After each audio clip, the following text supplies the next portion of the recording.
১ চামচ তেলে chicken fry রান্নার জন্য মুরগিগুলো পছন্দ মতো আকারে কেটে নিব। এরপরে মসলা দিয়ে নেব। মসলাগুলোতে থাকবে ১ চামচ আদা, ১ চামচ রসুন, ১ চামচ মরিচ গুঁড়া, পরিমাণ মতো জিরার গুঁড়া, পরিমাণ মতো হলুদ, পরিমাণ মতো লবণ, টক দই, ১ চামচ টমেটো সস, ১ চামচ তেল দিয়ে ভালোভাবে মাংসগুলো মাখিয়ে নিব।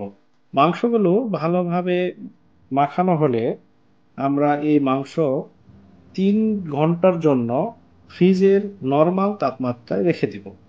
মাংসগুলো ফ্রিজ থেকে বের করার পরে আমাদের এয়ার ফ্রায়ারটিকে ২ মিনিটের জন্য প্রিহিট করে নিব।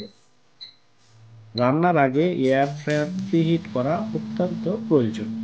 এয়ার ফ্রায়ার প্রিহিট সম্পূর্ণ হলে এয়ার ফ্রায়ারের বাস্কেটে আমরা মাংসগুলো সাজিয়ে নিব। এরপরে বাস্কেটটি এয়ার ফ্রায়ারে বসিয়ে দিয়ে আমরা ১৮ মিনিট এবং তাপমাত্রা ১৮০ ডিগ্রি সেলসিয়াস সেট করে এয়ার ফ্রায়ারটি চালু করে দেব।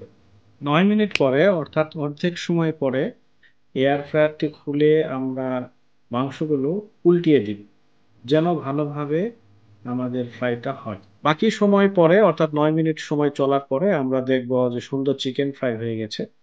তো এখানে আপনি যদি আরো একটু বেশি ফ্রাই করতে চান, সময়টা বাড়িয়ে দিয়ে আরো বেশি চালিয়ে নিতে পারেন।